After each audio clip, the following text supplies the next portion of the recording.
안녕하십니까 선생님들. 초등 도덕교육 현장 지원 세미나 저희 2021학년도 2학기 강의죠. 2주차 시작해 보도록 하겠습니다.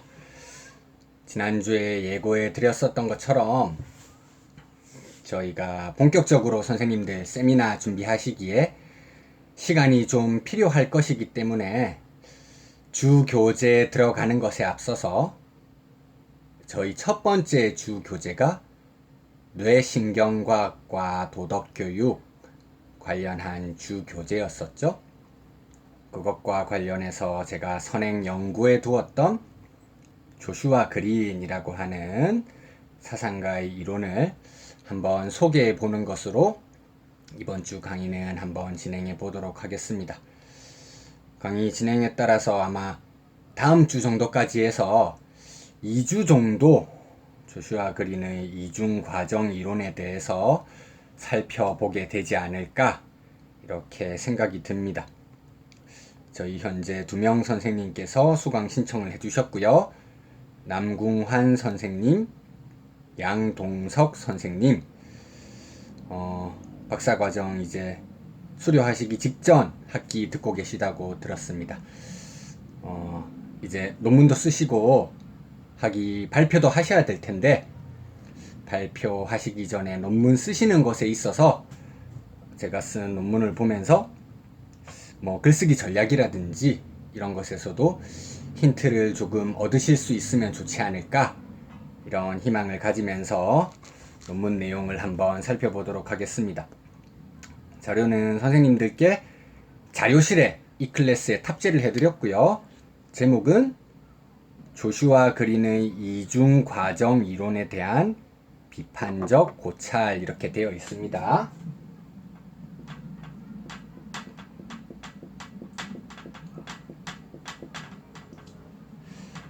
조슈아 그린, 지난주에 제가 OT에서 살짝 말씀을 드렸었던 것처럼 뇌신경과학, 우리의 두뇌가 가지고 있는 다양한 도덕적 사유라든지 이것의 구분되는 두 가지 경로에 대해서 연구를 하면서도 저희 윤리교육, 도덕교육에 큰 영향을 줄 수 있을 만한 윤리학적인 연결 지점에 대해서 소개를 해주고 있는 그런 사상가라고 할 수 있겠습니다.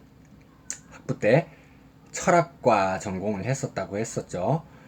그래서 단순히 너무 과학적으로 우리의 도덕적 두뇌에 대해서 접근하려고 하는 그런 사람들, 그게 나쁘다고 할 수는 없겠지만 너무 한쪽으로 치우칠 수 있다는 문제점이 있겠죠.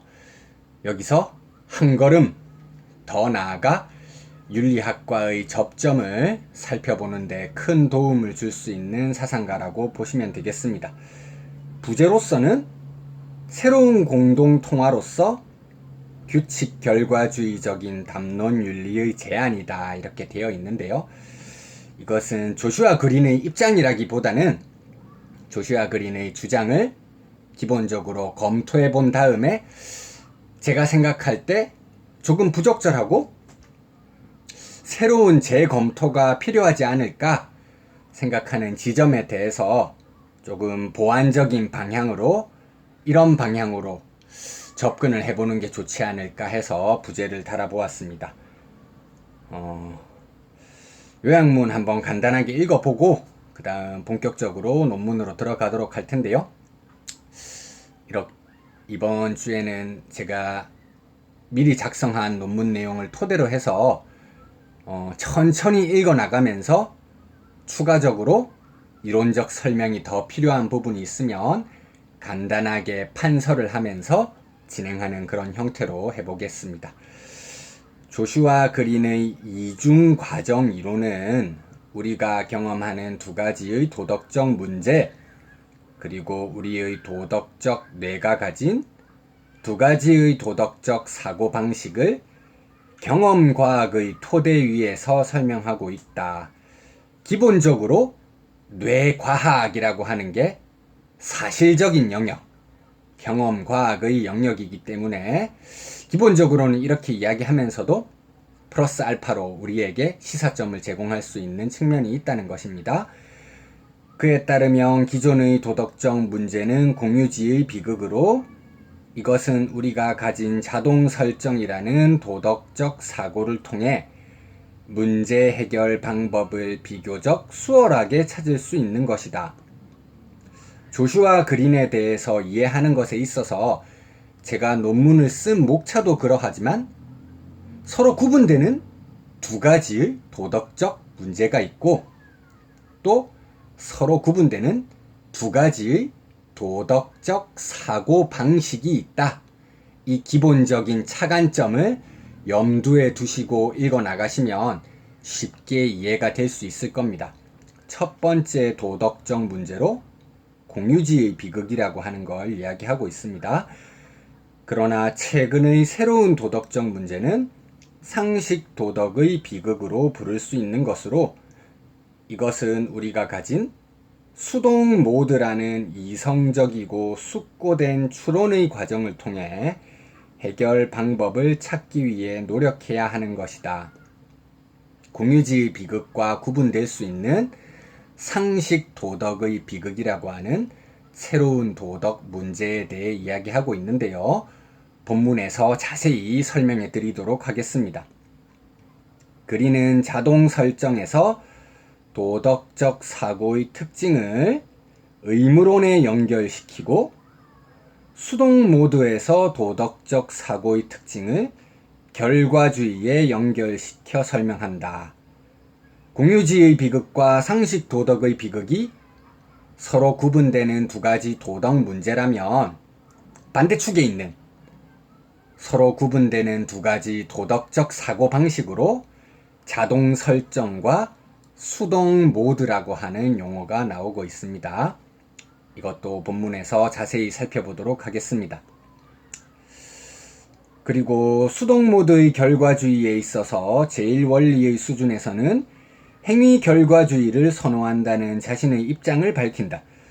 선생님들, 결과주의라고 하면 대표적인 이론 어떤 것들이 떠오르시나요? 네, 의무론과 대척점에 있다고 할 수 있는 공리주의 떠오르실 텐데, 공리주의가 고전적인 공리주의, 보통 일반적으로 행위 공리주의라고 이야기할 수 있는 것이 있고요. 그 행위 공리주의의 이론적인 난점을 극복하기 위해서 규칙 공리주의라고 하는 걸 제시하게 되죠. 그것과 비슷한 내용이라고 보시면 됩니다. 행위 결과주의, 규칙 결과주의 내용이 있을 텐데 1원리 수준에서는 행위 결과주의, 우리가 공리주의의 제1원리 무엇이라고 말할 수 있죠? 그렇습니다. 최대다수의 최대 행복, 이거 하나를 제1원리로 삼아서 도덕 문제 해결할 수 있는 가장 근본적인 원리로 삼겠다. 이것과 유사한 노선이라고 생각하시면 되겠고요. 그런데 그린이 제시하는 새로운 도덕적 문제, 즉 상식 도덕의 비극에 해당하는 문제는 과학기술의 급격한 발전이 초래한 지구적 내지 거시적 문제에 해당하는 것들이다. 행위 결과주의에 대해 제기되는 자멸성 논중과 같은 비판에 비추어 평가할 때 거시적 문제 해결을 위해서는 규칙 결과주의가 보다 타당성을 가질 수 있다. 역시 본문에서 좀 더 자세히 살펴보겠지만 간략하게 이야기하자면 행위 결과주의, 쉽게 이야기해서 행위 공리주의, 행위 공리주의는 행위 결과주의의 대표적인 유형 가운데 하나라고 할 수 있겠죠. 개별 행위의 쾌락이라든지 고통, 총합을 계산해서 전체의 행복을 극대화하는 방향의 선택하는 게 가장 바람직하다, 이렇게 이야기하는데 현대사회에서 일어나는 윤리적 문제들, 그 범위를 보면 전 지구적 범위인 경우가 많기 때문에 그런 개별적인 행위의 결과들 다 계산하는 데에는 너무 무리가 있다는 것이죠. 그런 측면에서 유용성이 검증되어 있는 규칙의 결과를 따지는 게 좋겠다. 이게 제 생각이었던 겁니다. 또한 행위 결과주의의 도덕적 관점이 가지는 1인칭 시점만으로는 다양한 지구 구성원의 이해관계를 모두 포괄할 수 없으므로 문제와 직간접적으로 연관되는 당사자들의 의사소통 과정, 즉 담론 윤리를 통해 새로운 해결책을 모색해 나가야 할 것이다. 행위결과주의가 아닌 규칙결과주의가 필요할 것이다. 제가 우선 주장을 했었고요. 우리가 도덕적인 결정을 내릴 때 1인칭의 사유가 중요한 것인지 아니면 그것을 능가하는 여러 사람들의 의견의 종합이 중요한 것인지 1인칭 사유, 여기서 이기주의적 입장에서 사유하자는 것은 아니고요. 모든 것의 장점과 단점에 대해서 가장 공평한 입장에서 바라보는 이상적인 관망자, 보통 공리주의에서는 이런 입장을 잘 채택하잖아요.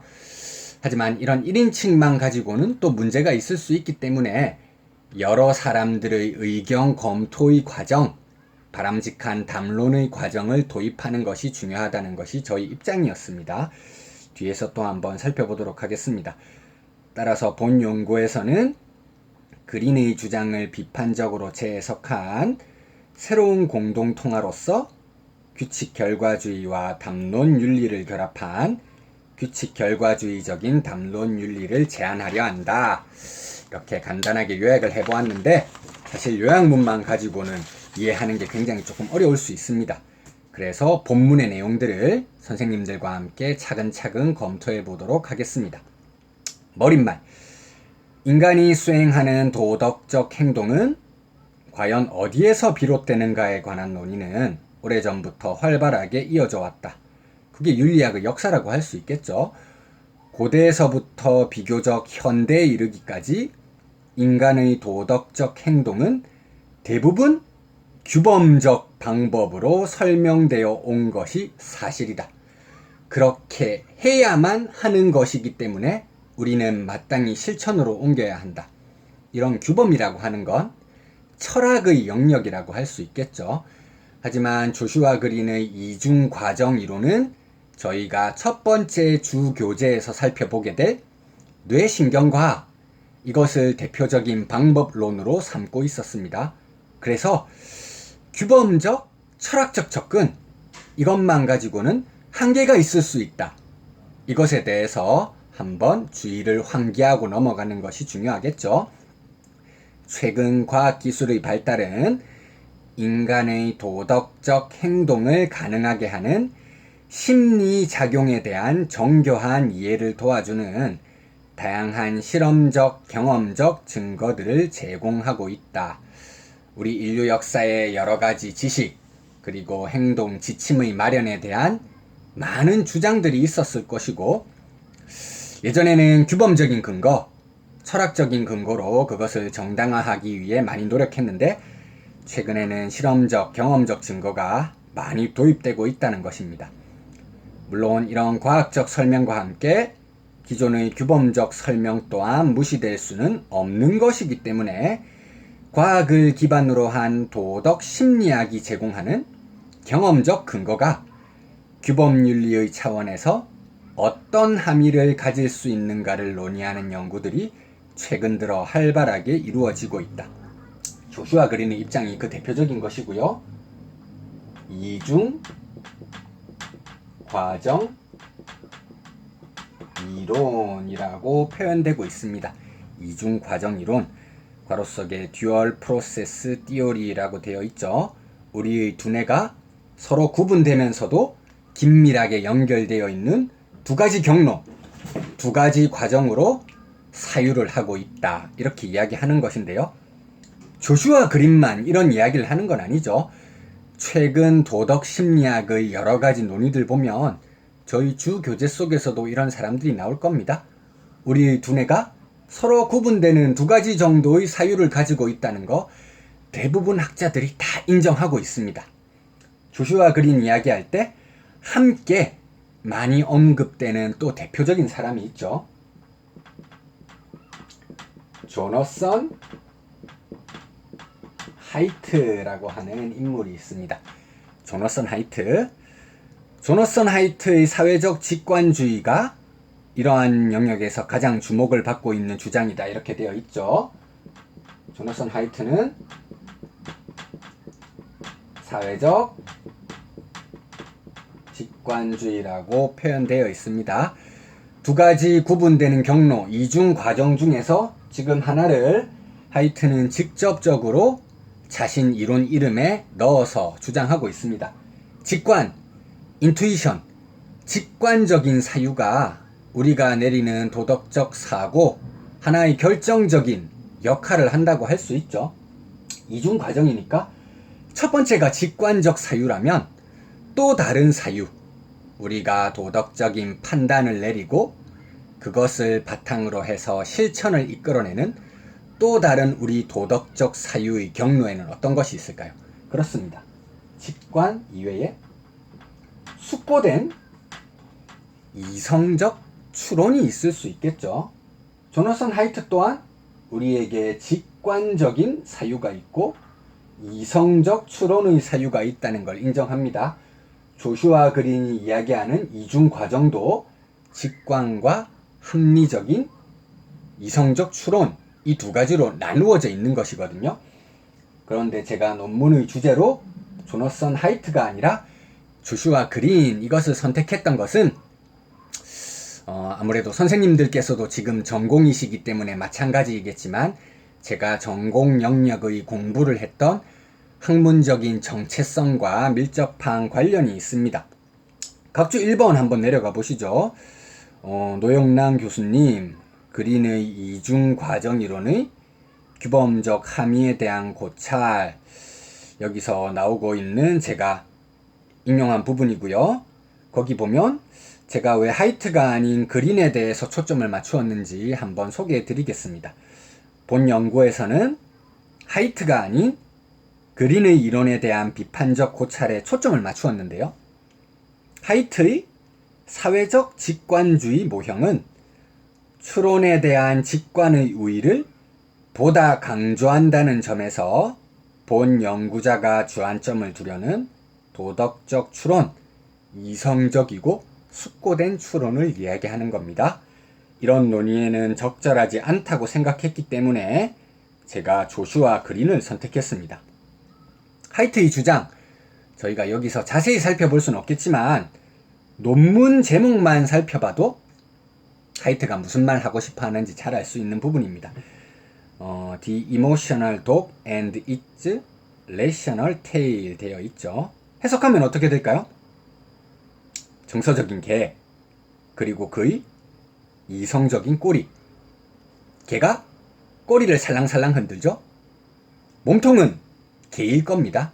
몸통 부분을 정서적인 것, 이모셔널한 영역은 대부분 직관적인 것이기 때문에 직관적인 것에 우위를 두고 그러한 선택이 우선적이고 이후에 자신의 직관적인 선택에 대해서 이성적 추론을 통해 사후 정당화해 나가는 것이 인간의 도덕적 추론, 대부분 그렇게 이루어진다. 물론 모든 도덕적 추론이 그렇다고 이야기하는 건 아닙니다.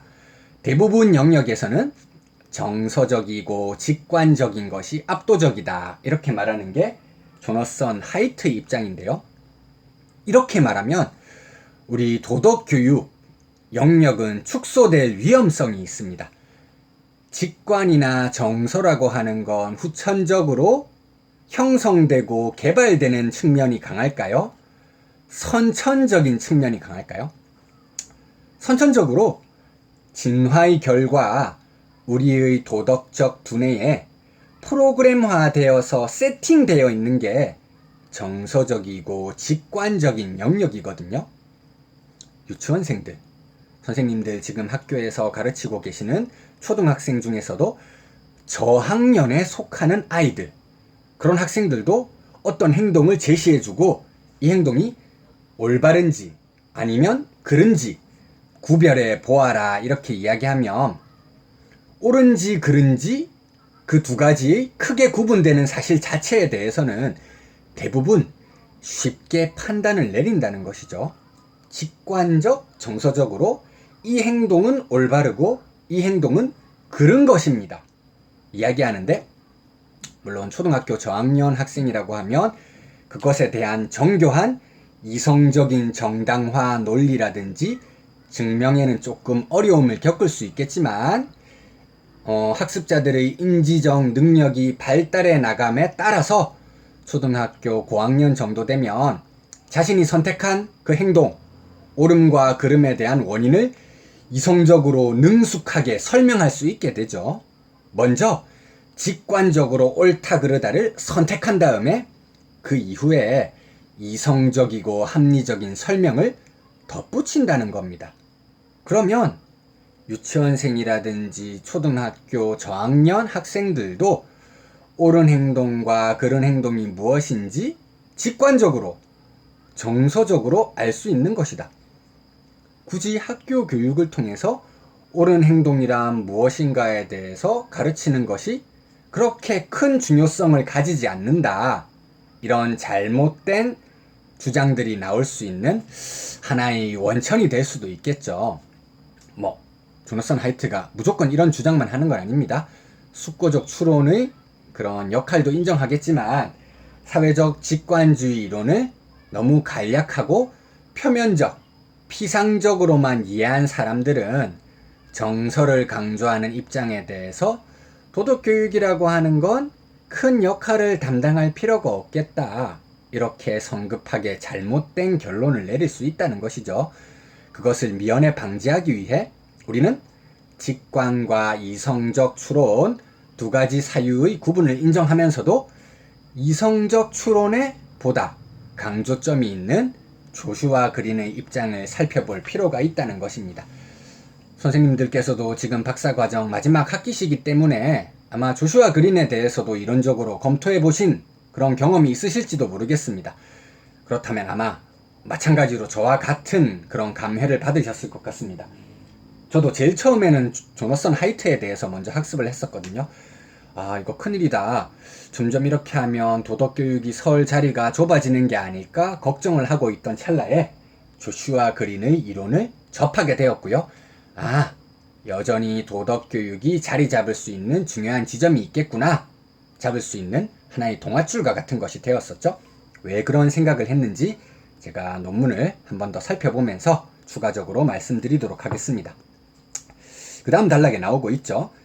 그린은 직관을 매우 강조하는 하이트에 비해 이성적이고 숙고된 추론의 필요성을 보다 인정한다는 점에서 규범윤리의 입장에서 큰 함의를 가지고 있습니다.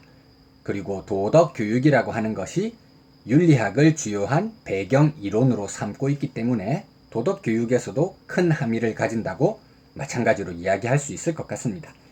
이에 그린에 대한 연구가 윤리학 분야에서 최근 활발히 이루어지고 있는 추세이다. 다만 그의 이론이 완전한 것은 아니므로 여러 가지 측면에서 비판점이 제시될 수 있다.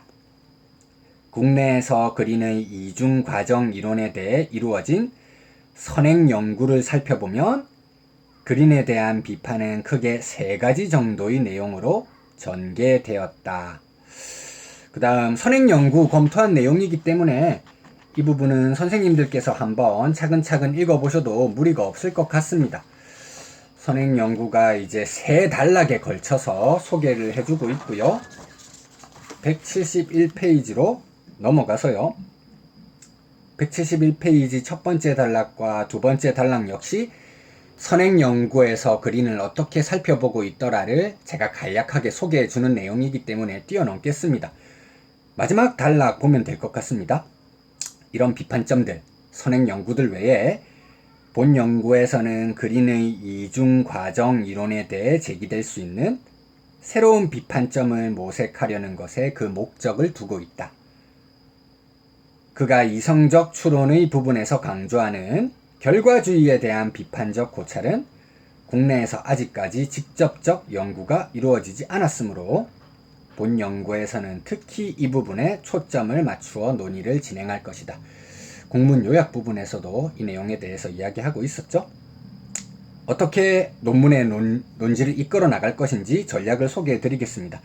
선생님들께서도 이제 학위 논문 쓰셔야 되니까 글쓰기 전략 구상하는 게 굉장히 중요하죠. 이런 비판적 논의가 이루어지기 위한 예비적 과정으로 이 장에서는 그린이 제시하는 2가지의 도덕적 문제에 대해 우선적으로 살펴보고 3장에서는 그러한 도덕적 문제들을 해결하기 위해 필요한 두 가지의 도덕적 사고를 살펴볼 것이다. 이런 예비적 작업이 진행된 이후 4장에서 그린이 공동통화로서 제시하는 특정 유형의 결과주의, 제가 행위 결과주의 그린이 주장한다고 했었는데요. 그것의 문제점을 지적하면서 새로운 공동통화로 규칙 결과주의와 담론 윤리를 결합한 규칙 결과주의적인 담론 윤리를 제안하려고 하는 것이 제 논문의 목적이었습니다. 2장과 3장은 사실적인 내용이기 때문에 선생님들 학위 논문 준비하시는 거에도 그대로 사실적 자료로 쓰실 수 있을 것 같고요. 4장은 제 주장이기 때문에 선생님들이 비판적으로 검토하고 접근해 주시면 좋을 만한 부분인 것 같습니다. 잠시 쉬셨다가 이어서 진행해 보도록 하겠습니다.